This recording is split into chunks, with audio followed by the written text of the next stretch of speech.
Wanna play?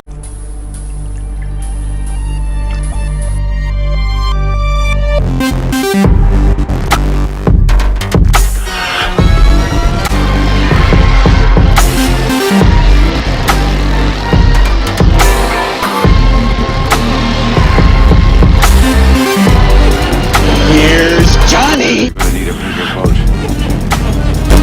What's your favorite scary movie? We have such sights to show you. It's alive! It's alive! It's alive! Hi, I'm Chucky. Wanna play?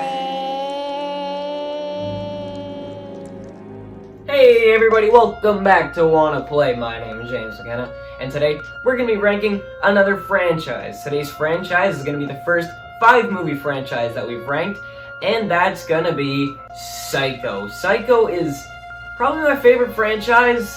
It's definitely up there. Psycho and Child's Play and a little bit of Nightmare on Elm Street are my favorites. And Psycho, I think, literally only has one movie that probably brings it down from being my favorite franchise of all time, and we'll get into that, but Psycho is just a consistent franchise. You wouldn't think so, considering that Psycho 2 came out literally 22 years after the original Psycho, but it's just a really good franchise, so yeah, I'm going to be ranking that for you today. There's probably not going to be a ranking on my channel anytime soon with franchises with under 5 movies, because that would just be like a weirdly short video. So I mean, if you want to know my Scream ranking, Scream 3, Scream 4, Scream 2, Scream 1. But yeah, here we go. Psycho ranking. Let's get straight into it. Coming in at number 5 is gonna be Psycho. Don't worry. It's the 1998 Psycho, not the 1960 Psycho. Cause it's a shot-for-shot remake. What?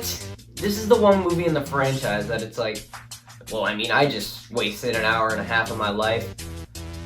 I never get that back. Cause why would I rewatch this? If I was gonna watch Psycho, I'd just watch the original. I don't care if it's black and white. Come on, it's a shot-for-shot remake. Originality is one of my biggest things, so I mean, yeah, obviously Psycho 1998 is gonna be bottom of the barrel. The performances aren't really even good anyway. I mean, like, it's not just the reason why I have this movie at dead last. The performances just aren't good. Now, I'm not usually one to say, oh, well, this is a remake and this person isn't playing this person, so no, it's just not me. Like Nightmare on Elm Street, I didn't care that Robert Englund wasn't playing Freddy Krueger, but this and probably Hellraiser Revelations are the only occasions where I'm like, yeah, that's not Anthony Perkins. It's not. Why is Vince Vaughn in this movie? Why is Vince Vaughn, of all people, playing Norman Bates, a character who's supposed to be small and not intimidating and friendly? Come on. Really? Who made this?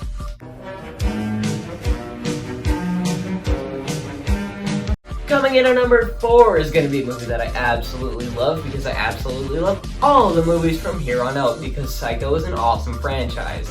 But the one that I have the most problems with is going to be Psycho 3, because, I don't know, it just wasn't really memorable. There's a lot of stuff that just didn't go anywhere. Like, there was a nun who got killed in the beginning by another nun, and you think that's going to be a big story because the nun who killed the other nun hooks up with Norman Bates, but they don't, like, say that at all, and it's really weird. There's a lot of good parts in this, though. I like the guitar guy, the guy who shows up with the guitar, and he's like, hey, watch the guitar.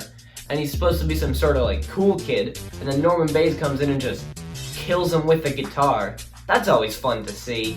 But this movie isn't really memorable. It's the only one that I have legit problems remembering what happened. That's pretty much all I remember.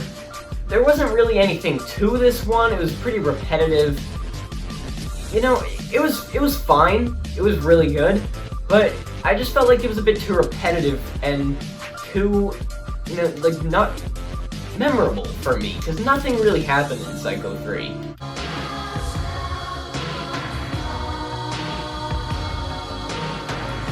Coming in at number 3 is going to be Psycho 2. That's a pretty controversial one, because usually people have Psycho 2 at either number 2 or number 1. I don't get why people have Psycho 2 at number 1, that's just not true. But Psycho 2 is a great movie. I love all the twists and turns that you get, and although Alfred Hitchcock would probably like Stephen King the thing, e.g. hate it because it's not Psycho, I just think it's a really good movie on its own. I think it's a good standalone movie, not that good of a sequel to the original Psycho, but it does have a lot of cool points. You have Norman Bates being released after 22 years, and them acknowledging that he's 22 years older than he was before, because sometimes sequels don't do that, and it's really weird. But yeah, he comes back, and he's just trying to live a normal life, and he meets somebody who's trying to bring her back out, and by her I mean mother, because, you know, killer in the original Psycho's mother. If you haven't seen it, then I'm sorry, but you've seen Psycho. You just have. It's Psycho.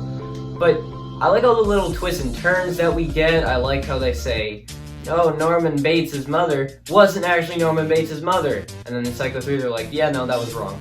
But this movie has a ton of good twists and turns. I'm not going to spoil any of them for you, because you should go check this movie out. If you think that, oh, Psycho 2 is not going to be as good as the original, if you're too afraid of that, I'd say that's not true. I'd say go check it out and decide for yourself.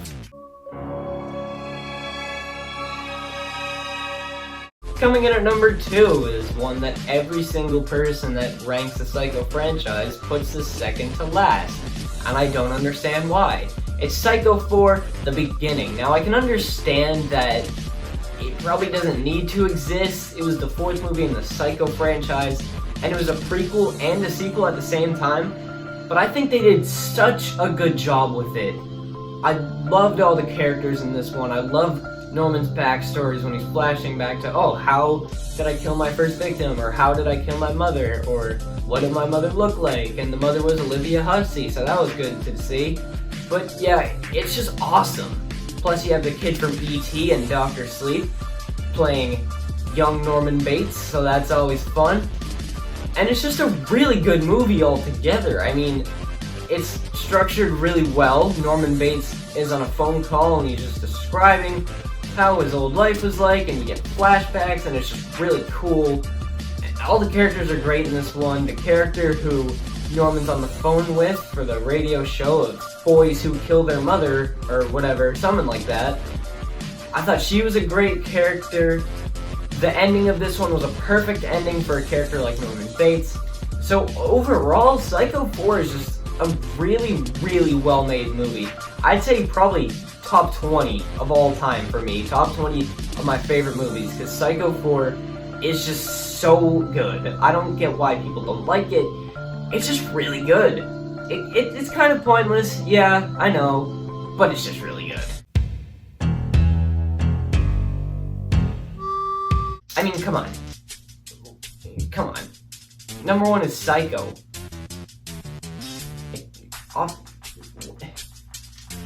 Number 1 is Psycho, of course it is. It's Psycho. How could you not put Psycho at number 1? It's one of the best, not just horror films, one of the best movies ever made.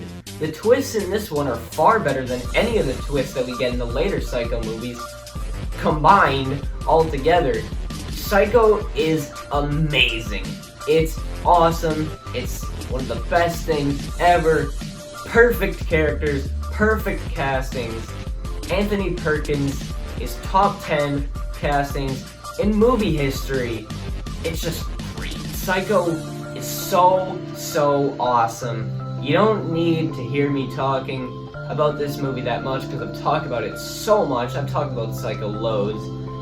But that's just because it's such a good movie. It's awesome. It's so influential. It's just great. It's Psycho. And it's number 1, because that's why. Thanks for watching my ranking of the Psycho franchise. If you disagree, anything except for disagreeing with number 1 might be correct. So I'll respond to those in the comments. So yeah, be sure to leave your ranking of the Psycho franchise in the comments below. This is a really good franchise. If you guys are scared of checking it out because you think that the original Psycho cannot be followed up upon at all in any capacity, I think the writers of Psycho 2, 3, and 4 do a damn good job of that. It's a perfect series. Literally only one of them is bad, and I just say don't watch that. Just watch the original one again if you want to watch that, because there's no reason to watch that. So, yeah. Thanks for watching this video. Let me know what franchise you want me to see ranked next. Next is probably going to be The Shining, and I managed to weasel 5 movies into The Shining franchise. Probably because I just want to talk about The Shining more, because The Shining is awesome. So yeah, thank you for watching this video. As I said, leave your ranking in the comments below. Goodbye, and good night. Bang.